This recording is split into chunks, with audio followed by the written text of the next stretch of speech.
Hello बच्चों। बच्चों आज हम शुरू करेंगे श्रेणी क्रम संयोजन।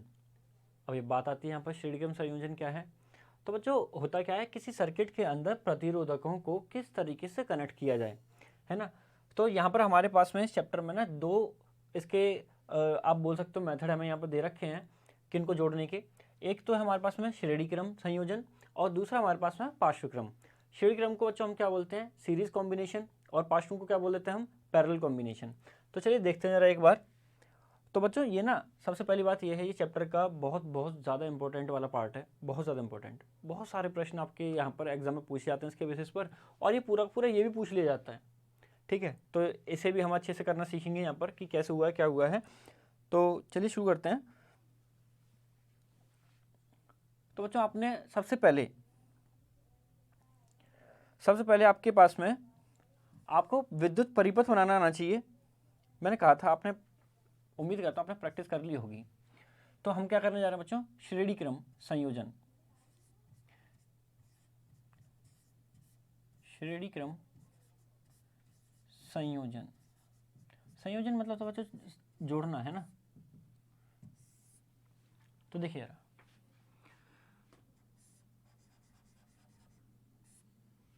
मेरे पास में बच्चों दो तरीके हैं किसी प्रतिरोधक को जोड़ने के। एक तरीका बच्चों मेरे पास में कि मैं R1 और R2 को सिंपल ऐसे जोड़ दूं, ऐसे जॉइंट कर दूं मैं, है ना, ऐसे सिंपली मैं इन दोनों के एंड को ऐसे जोड़ दूं। इसे बोलते हैं बच्चों हम पैरेलल कॉम्बिनेशन और पार्श्व क्रम बोलते हैं इसे जो है। ठीक है, लेकिन क्योंकि मैं यहाँ पर श्रेणी क्रम करने वाला हूँ यहाँ पर, तो हम यहाँ पर बात कर रहे हैं श्रेणी क्रम की। तो श्रेणी क्रम क्या होता है, इसमें प्रतिरोधक के एक सिरे को दूसरे वाले प्रतिरोधक के दूसरे वाले सिरे से जोड़ा जाता है। समझ में आ रही है। देखो पहले क्या किया था मैंने, पार्श्व क्रम क्या होता था जिसमें ये R1 है, ये R2 है। इसमें क्या था बच्चों कि इस वाले का AB एंड ये रहा, इस वाले का भी AB एंड ये रहा, तो इसका AA और BB दोनों आपस में एक साथ जोड़ रहा था मैं। लेकिन यहाँ पर जरा ध्यान दो क्या हो रहा है, ये A है और ये पॉइंट B है। ये दूसरे वाले के लिए ये वाला A है, ठीक है, ये वाला B है। समझ में आ रही है बात। तो श्रेणी क्रम क्या होता है बच्चों, इसमें हमारे पास में एक का आप बोल सकते हो, एक का जो आप बोल सकते हो एक का दाहिना हिस्सा और एक का बायां हिस्सा, दोनों को ऐड किया जाता है यहाँ पर। ठीक है, चलिए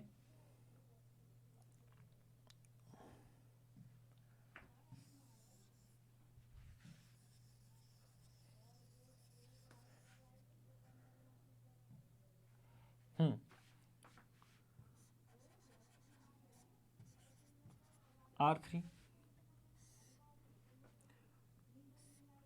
अब बच्चों आपने क्या करना है, यहाँ पर बैटरी को लगा देना है, फिर एक स्विच लगाना, ठीक है। और यहाँ बिंदु बनाने का मतलब क्या बच्चों, स्विच के अंदर बिंदु बनाने का मतलब क्या होता है, इसका मतलब होता है स्विच को ऑन कर रखा है हमने। और यहाँ पर बच्चों एक क्या लगाओगे, एमीटर लगा देना यहाँ पर एक, ठीक है, एक एमीटर लगा देना।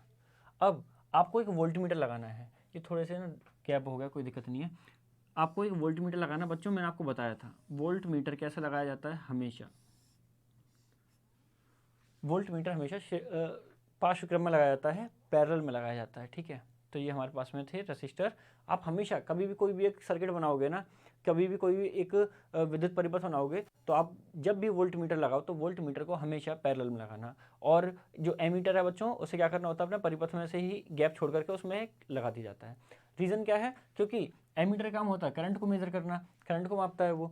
ठीक है, तो करंट उसमें से होकर के जाना चाहिए, इसलिए यहाँ पर ऐसे बीच में लगाया जाता है। ठीक है, चलिए बच्चों अब आगे की बात करते हैं। तो बच्चों यहाँ बैटरी में से जो करंट आएगा, आपको एक बात हमेशा याद रखनी है कि करंट हमेशा सिंगल वायर में बच्चों करंट हमेशा सेम रहता है। एक वायर में करंट हमेशा सेम रहता है कि यहाँ से अगर आई करंट जा रहा है तो यहाँ से ही पूरी वायर एक ही तो है, तो आई करंट रहेगा। ठीक है, क्यों समझा रहा हूँ कि ये करंट सेम रहता है। अभी नेक्स्ट वाला जब हम कॉम्बिनेशन करेंगे तो वहाँ समझ में आ जाएगी आपको बात। चलिए ठीक है, तो बच्चों देखो यार, होता क्या है कि जब ये करंट यहाँ से आ रहा था फुल स्पीड में आ रहा होगा, रेसिस्टेंस का काम क्या होता है बच्चों, प्रतिरोधक का काम क्या होता है, वो स्पीड ब्रेकर की तरह काम करता है ना, वो कुछ स्पीड इसकी कम कर देगा। मैंने पूछा कितनी स्पीड कम कर देगा, आप बोलोगे इसकी स्पीड v1 कम कर देगा। बात समझ में आ रही है। उसके बाद में फिर ये आया यहाँ से, फिर यहाँ से जाएगा ऐसे करके, मैंने पूछा कितनी स्पीड कम कर देगा, आपने बोला v2 कर देगा। कितनी कम कर देगा, v3 कर देगा। आपने कहा हमें नहीं आया समझ में क्या बोल दिया। देखो यार बच्चों, मान लो ये 9 वोल्ट की बैटरी है, 9 वोल्ट की बैटरी है, ठीक है। मैंने क्या किया, जब मैंने यहाँ से प्रेशर को भेजा ना, यानी कि प्रेशर कितना 9 है, जैसे वो यहाँ से गया तो बच्चों 3 कम हो गया, तो जो कम हुआ ना वो मैंने यहाँ लिख दिया। समझ में आ रही है बात। फिर से 3 यहाँ पर कम हो गया, जो कम हुआ वो मैंने यहाँ पर लिख दिया। फिर से 3 कम हो गया, जो कम हुआ वो मैंने यहाँ लिख दिया। इसका मतलब मैं बोल सकता हूँ कि जो 9 मैंने जो यहाँ पर मेरे पास में जो विभवांतर है, जो वोल्टेज है यहाँ पर, जो कितने थे बच्चों 9 थे, ठीक है। बाद में वो किस तरीके से बढ़ गया, यहाँ पर 3 3 3 इस तरीके से हो सकता तभी हो सकता है कि बच्चों यहाँ पर 1 रहा हो, यहाँ पर 2 रहे हों और यहाँ पर 6 रहा हो। ऐसा नहीं है कि मैंने अगर रेसिस्टेंस सेम है तो 3 3 बढ़ते कोई दिक्कत नहीं थी, लेकिन अलग अलग है ना। चलो कोई बात नहीं, आपको समझ में आ गई बात कि इसका मतलब क्या बताया मैंने आपको यहाँ पर कि जितनी स्पीड जितना प्रेशर आ रहा था ना वो बढ़ चुका होगा। तो मैं बोल सकता हूँ कि मैंने इस पर कितना प्रेशर लगाया था, मैंने इस पर कितना विभवांतर लगाया था बच्चों, मैंने इस पर विभवांतर लगाया था v, ठीक है। तो जो कि किसकी इक्वल हो चुका है, v1 प्लस में v2 प्लस में v3, ठीक है। चलिए अब बच्चों मैं जानता हूँ किससे, ओम्स लॉ। हमने ओम का नियम सीखा था, वो क्या था, v equal to I R था, v equal to I R. तो आप भी वही काम करें, यहाँ पर v equal to I R लिख दें, ठीक है। v1 को क्या लिखोगे बच्चों, v1 क्या हो जाएगा, v1 हो जाएगा बच्चों, देखो i तो सेम है, i यहाँ पर से जा रहा है, i यहाँ से भी जा रहा है, i यहाँ से भी जा रहा है, तो आप यहाँ पर क्या लिखोगे, i into R1, i into R2, i into R3 लिख दोगे आप यहाँ पर। बात समझ में आ रही है।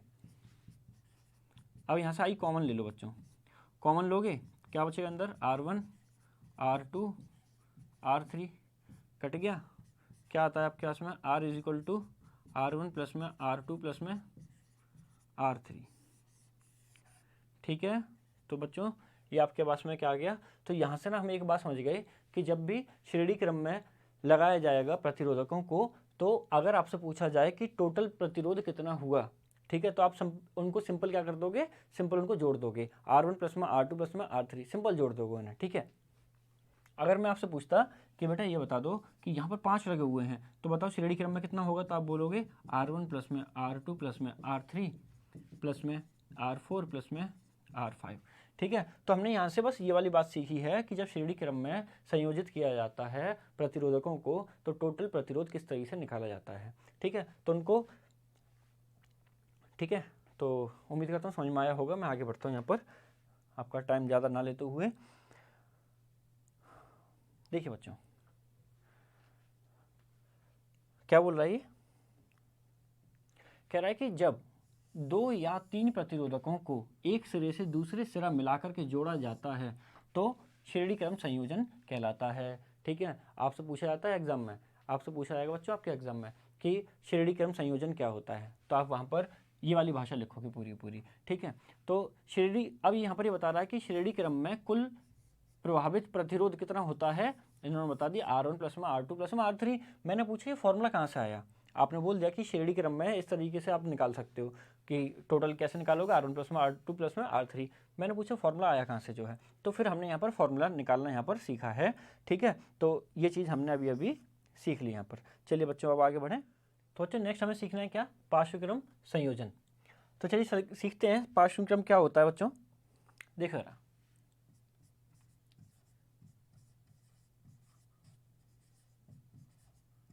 पार्श्वक्रम संयोजन,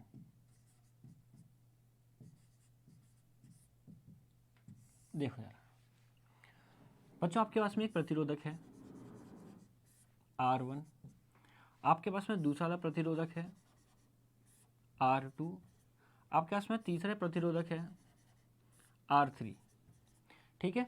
आपने इनको कुछ ऐसे जोड़ दिया, ऐसे जोड़ दिया आपने, ठीक है, और इसे ले जा करके बैटरी से कनेक्ट कर दोगे आप।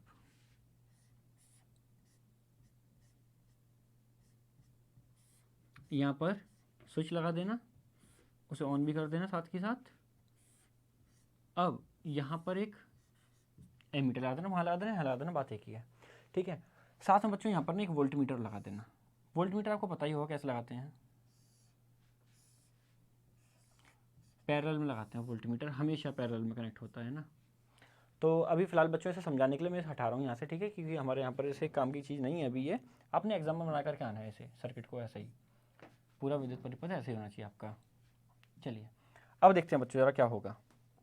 मेरे से पूछा गया कि जब आप 3 प्रतिरोधकों को, 3 या 5 या 10 जितने भी हों, ठीक है, जब आप उन्हें जो है पार्श्व क्रम में संयोजित करते हैं, तो मेरे से पूछा गया कि बताओ टोटल प्रतिरोध कितना होगा। हमने वहाँ पर सीख लिया था श्रेणी क्रम में क्या होगा, वहाँ तो डायरेक्ट ऐड कर देते थे R1 प्लस में R2 प्लस में R3, डायरेक्ट ऐड कर दिया। लेकिन यहाँ पर क्या होगा, अब हमें वो देखना है बच्चों। देखो ज़रा, यहाँ से बच्चों करंट आया आई। बच्चों आपको एक बात याद रखनी है हमेशा, क्या, कि जब भी करंट आएगा, करंट की एक आदत होती है, उसे जितना रास्ता मिलता है ना, जहाँ से उसे रास्ता मिलता है वो वहाँ से फ्लो करना शुरू कर देता है। वो बिल्कुल पानी की तरह होता है। पानी में क्या होता है बच्चों, पानी फैल गया, उसे जहाँ जहाँ से रास्ता मिलेगा निकलने के लिए, वहाँ वहाँ से पानी फैलना शुरू हो जाता है ना, निकलना शुरू हो जाता है। बिल्कुल वैसा ही है बच्चों, यहाँ पर करंट कितना है, मान लो 10, इसे 2 रास्ते मिले, इसने देखा कि हाँ इधर से मैं 4, इधर से ये 4 एम्पीयर चला जाता है, इधर से 6 एम्पीयर चला जाता है, कुछ इस तरीके से, ठीक है। अगर यहाँ पर से 3 रास्ते मिलते हैं ना, पता क्या करता है फिर ये, कुछ इधर से चला जाता, मान लो इधर जो है 5 जा रहा है, तो इधर जो है 2 एम्पीयर चला जाता, बचा हुआ 3 एम्पीयर इधर से जाता, ठीक है। तो 10 कुछ इस तरीके से बढ़ जाता, 5, 2 और 3। तो करंट को जितने रास्ते मिलते हैं ना, हमेशा बच्चों जॉइंट पर से वो बढ़ जाता है, जितना जितना उसे आगे बढ़ना होता है। ऐसे कुछ बच्चों इसके साथ में भी होगा। जब ये आई यहाँ से आएगा ना, जब ये यहाँ से ये पहुँचेगा, तो इसके पास में 3 रास्ते मिलेंगे, तो ये थोड़ा सा इधर पहुँच जाएगा, थोड़ा सा इधर चला जाएगा, थोड़ा सा इधर चला जाएगा, ये I2 है, ठीक है। अब बच्चों आपको एक बात याद रखनी है, और वो क्या, सीरीज कॉम्बिनेशन में, श्रेणी क्रम संयोजन में बच्चों हमने एक बात सीखी थी क्या, कि वहाँ पर क्या चीज़ अलग अलग थी, वहाँ विभवांतर अलग अलग था सबका, V1 V2 V3, क्या चीज़ सेम थी, करंट सेम था। यहाँ पर क्या होगा, यहाँ बच्चों विभवांतर सेम होगा, और क्या चीज़ अलग अलग हो जाएगी, करंट अलग अलग हो जाएगा तीनों में, ठीक है। ये वाली बात आपको याद रखनी है। अब आपने पूछा विभवांतर सेम कैसे हो जाएगा, चलो वो भी देख लेते हैं एक बार। देखो बच्चों, यहाँ बैटरी आप लेकर के आए 9 वोल्ट की, ठीक है। आपने वोल्ट मीटर यहाँ पर कनेक्ट किया, वो कितना दिखाता है, 9 वोल्ट। फिर आपने यहाँ कनेक्ट करके देखा, तब भी 9 वोल्ट दिखाएगा वो। फिर आपने यहाँ कनेक्ट करके देखा, क्योंकि भाई बैटरी तो एक ही है ना, सोचने वाली बात है।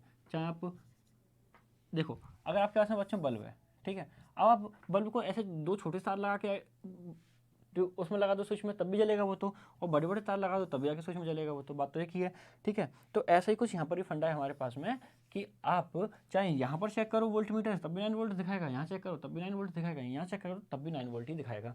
तो मुझे एक बात समझ में आई बच्चों, क्या, देखो कि ये ए पॉइंट है और ये बी पॉइंट है। मैंने देखा, मैंने कहा आपसे पूछा मैंने, ये R1 किससे कनेक्टेड है, तो आपने बोला 9 वोल्ट से। मैंने पूछा अच्छा R2 किससे कनेक्टेड है, आपने बोला 9 वोल्ट से।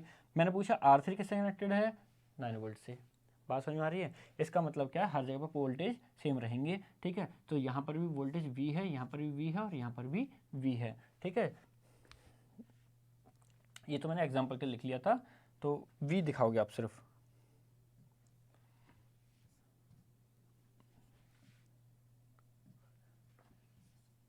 ठीक है। चलिए करते हैं अब बच्चों आपको एक बात याद रखनी है, क्या, वहाँ पर कौन कौन सी चीज़ें चेंज हो रही थी, विभवांतर चेंज हो रहा था ना, V1 प्लस में V2 प्लस में V3, और हमने उसे V के इक्वल लिख दिया था। यहाँ पर भी आपने वही काम करना है, क्या, यहाँ पर करंट जाके बट रहा है 3 हिस्सों में, तो आप एक काम करो, I बराबर I1 plus I2 plus I3 कर दो, ठीक है। अब आप एक बात जानते हो क्या, V इक्वल टू IR, ठीक है। यहाँ पर बच्चों I की वैल्यू रख दो, I की वैल्यू क्या रखोगे, V अपॉन में R, तो यहाँ पर आप V अपॉन में R लिख देना। यहाँ पर आप V अपॉन में R1, यहाँ V अपॉन में R2, यहाँ V अपॉन में R3। ध्यान रखना कहीं ऐसा मत कर देना यहाँ पर कि V1 अपॉन में R1, V2 अपॉन में R2। मैंने बताया कि V सबका सेम है, V सबका सेम है, ठीक है। और यहाँ पर P लगा देना, इसका मतलब क्या है, पार्श्वक्रम यानी पैरेलल कॉम्बिनेशन, ठीक है। तो V अपॉन में RP, 1 अपॉन में R1 प्लस में 1 अपॉन में R2 प्लस में 1 अपॉन में R3। बच्चों एक काम करो, V कॉमन ले लो, सब में से V कॉमन ले लिया, ऐसे काट दिया आपने, तो 1 अपॉन में RP क्या आ गया आपके पास में,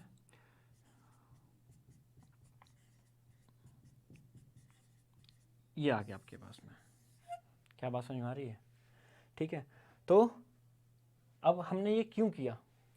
तो बच्चों सिंपल सी बात ये थी, हमसे पूछा गया था कि जब आप 3 प्रतिरोधकों को पैरेलल कॉम्बिनेशन में लगाओगे तो आप कैसे जोड़ोगे। हमें डायरेक्ट फार्मूला बता दिया था इन लोगों ने। क्या बताया था? Direct formula. और वो क्या बताया था? ये रहा।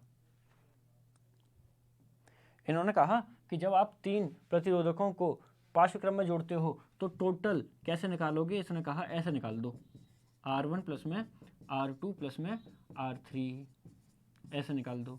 मैंने पूछा कहाँ से फॉर्मूला आया, तो अब हम सीख चुके हैं कहाँ से आया। ठीक है, तो ये एग्जाम में आपसे बस ये वाली बात पूछेगा कि जब आप जो है ना पैरेलल कॉम्बिनेशन ऐड करोगे तो किस तरीके से आप इनको ऐड कर सकते हो, मतलब वो फॉर्मूला कौन सा होगा।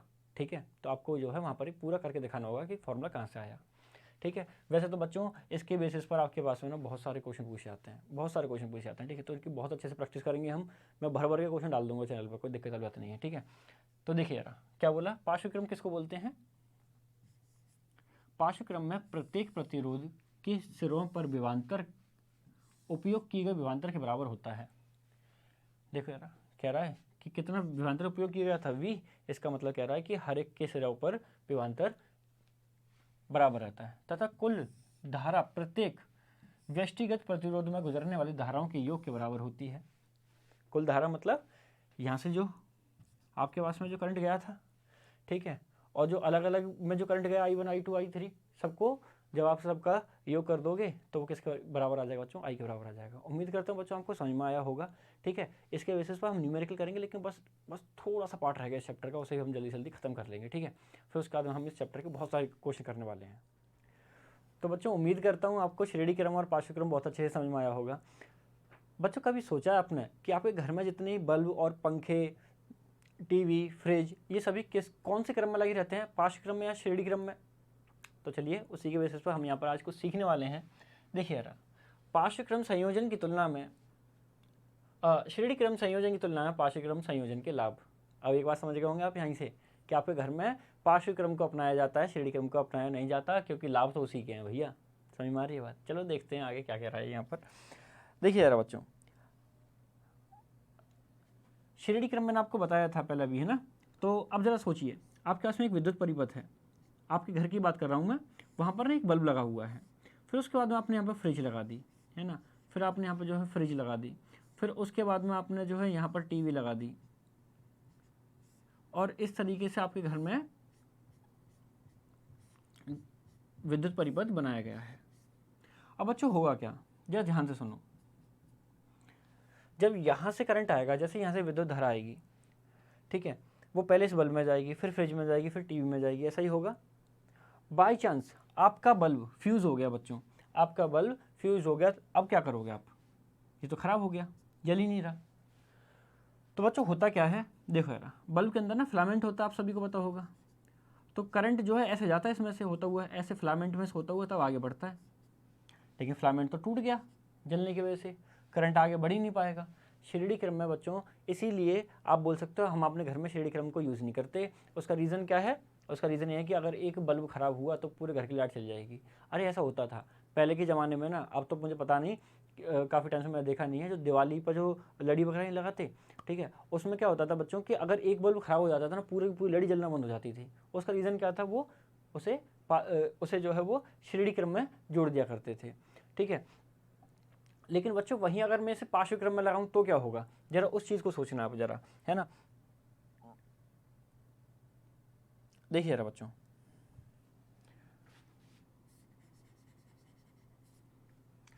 मैं रेजिस्टेंस नहीं ले रहा, कुछ और दिखा देते हैं। देखिए बच्चों, आपके पास में एक बल्ब है, आपके पास में यहाँ पर एक फ्रिज है, और यहाँ पर आपके पास में एक क्या लगाओगे, टीवी लगा दो वही। और बच्चों इसे आपने जो है लगा दिया, इसे आपने विभवांतर दे दिया, मतलब आपने स्विच में लगा दिया।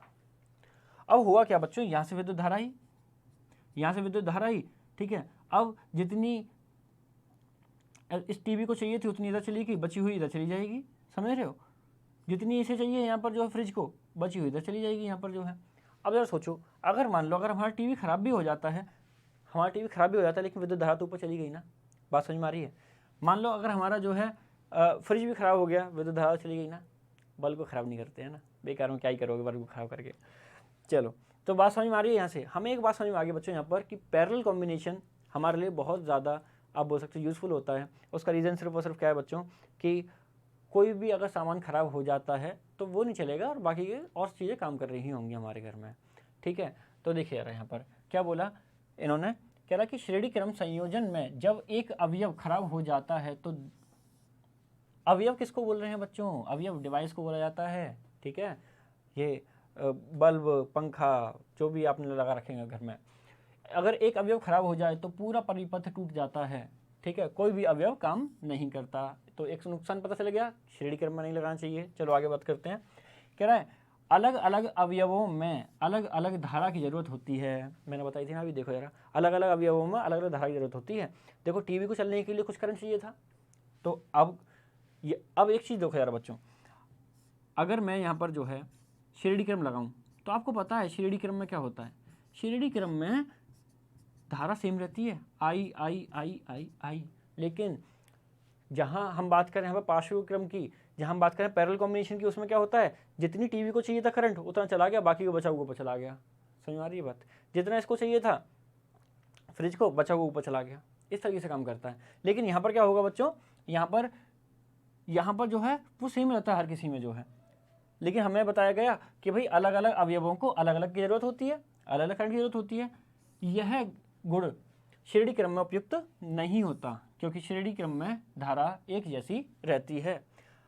पार्श्व क्रम संयोजन में प्रतिरोध कम होता है। और इन्होंने तीसरा क्या बोला यहाँ पर, कह रहा है कि पार्श्व क्रम में प्रतिरोध कम होता है। बच्चों एक बात बताओ, अगर हमारे जो है घर में जो कनेक्शन हुआ पड़ा है वहाँ अगर प्रतिरोध ज़्यादा हुआ तो क्या करंट ज़्यादा अच्छी तरह से फ्लो कर पाएगा, नहीं कर पाएगा, ठीक है। ये कह रहा है कि पार्श्व क्रम में प्रतिरोध कैसा होता है, कम होता है, ठीक है। बात समझ में आ रही है, नहीं आई, चलो समझने की कोशिश करते हैं एक बार। देखो बच्चों आपके पास में ना एक प्रतिरोध है आपके पास में बच्चों कितने का, 2 ओम का, और दूसरा वाला भी आपके पास में कितने ओम का बच्चों, 2 ओम का। अगर मैं इनको जो है पार्श्व क्रम में जोड़ दूं, अब मैं इनको जो है पार्श्व क्रम में जोड़ दूं, ये भी 2 है और ये भी 2 है। अब मैं आपसे पूछूं, बताओ टोटल प्रतिरोध कितना हो गया, टोटल प्रतिरोध कितना हो गया, तो आप बोलोगे 1/2, ठीक है। तो बच्चों देखो जरा, यहाँ पर आप इसका एलसीएम ले तो कितना आएगा, 2, ऊपर आ जाएगा 1 + 1 यानी कि 2/2 कितना आया, 1, ठीक है। तो बच्चों आर पी की वैल्यू कितनी आ गई, 1। तो देखो जरा पैरेलल कॉम्बिनेशन क्या होता है, जब पैरेलल में हमने जब 2 रेसिस्टेंस को जोड़ा, ठीक है, जो कि इसका भी रेसिस्टेंस कितना था, 2 ओम, इसका भी रेसिस्टेंस कितना था, 2 ओम, लेकिन जोड़ने के बाद में कितना हो गया, 1 ओम। बात समझ में आ रही है। इसका मतलब पैरेलल कॉम्बिनेशन में क्या होता है बच्चों, आपके पास में प्रतिरोध भी कम हो जाता है आपके पास में, ठीक है। तो प्रतिरोध भी आपको कम मिलता है। चलिए बच्चों, तो आपसे जो है एग्जाम में इसके बारे में पूछा जाता है, इसलिए मैंने आपको बता दिया। ये वहाँ पर बिल्कुल एग्जैक्ट यही क्वेश्चन आपसे वहाँ पर पूछा जाता है बच्चों कि श्रेणी क्रम की तुलना में पार्श्व क्रम के लाभ लिखिए, या फिर आपसे पूछा जाएगा कि आपके घर में श्रेणी क्रम की जगह पार्श्व क्रम को क्यों अपनाया जाता है। तो उम्मीद करता हूँ बच्चों आपको समझ में आया होगा और आप बहुत अच्छे से इसका जवाब दे देंगे, ठीक है।